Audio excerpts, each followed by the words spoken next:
Okay, now let's get into AI. So AI is exciting, and it's kind of changing everyone's opinion of what computers and technology can do. It's quite mind-blowing, but let's jump into it. So we are now we have added vector database capability into the wide breadth of capabilities that Greenplum has. And what does vector database give you? What is the benefit from that you get? What can you do? So we have to acknowledge, sorry, that 80 to 90% of the data we do generate today is by definition unstructured. So by creating embedding, we are going to standardize this unstructured data, one single format. And that's great because depending on the model you are going to use, and if you are using same model for image, video, and audio, you will be able, for instance, so give me all the video, all the audio, all the image, talking about Ivan Novick. Right. So based on text, find matching images or matching videos, right? Or another use case I love is, let's say I had 1 million documents in 100 languages.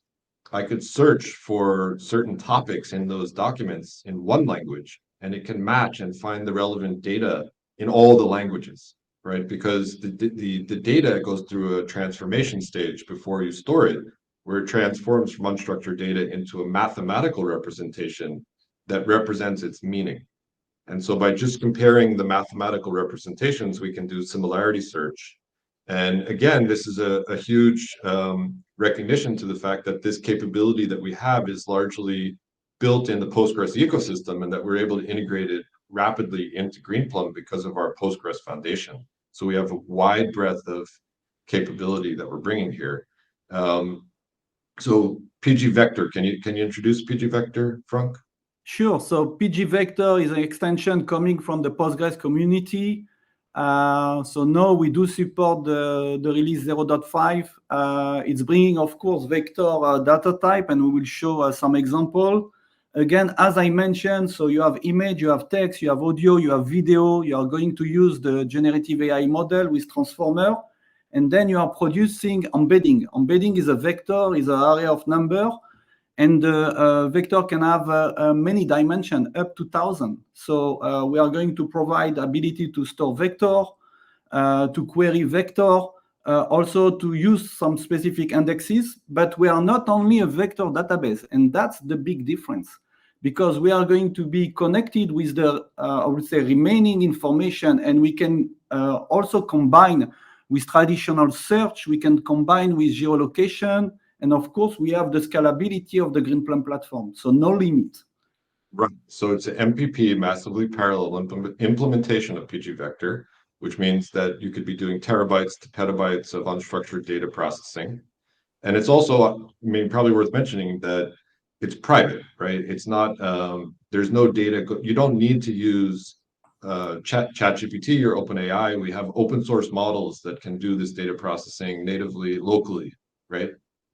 Sure. And if you can come back to the previous slide, because I just want to mention something. So again, we have the Python extension in Greenplum for a while. Now we have pgvector. And if you want to generate embedding, and if you want to use generative AI model, something maybe that you don't know is the PL Python code can leverage GPU. So if you have collocated GPU inside your Greenplum cluster, and we have some interesting result, so you can speed up the generation of the embedding. And that's also something pretty unique. There's also some interesting work from some of the CPU vendors that have AI acceleration in some of the latest CPUs. And considering Greenplum customers have hundreds of CPUs, they might want to leverage that economically to do it in a scalable fashion and use some special optimizations that the CPU vendor is adding into the CPU. All right, let's talk about this demo application. So Frank, what did you have in mind here? Yeah, so sure. So again, we include pgvector inside the database. So we were looking for a funny application, and we decide to develop what we call the celebrity app. So again, we can start from a picture, we can start from a webcam. And again, kudos to the team, especially Ahmed and Ruxu. They developed this application very, very fast. So if you go to the next slide, So the service is online. You can test it. Sorry? At this location, right? Yes.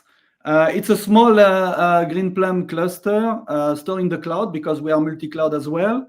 So the ID behind, so you can pass a picture, you can use the webcam. So we will use the clip model to from the image to generate a vector, and then we'll do a similarity search inside the database because we upload a data set, we generate the embedding.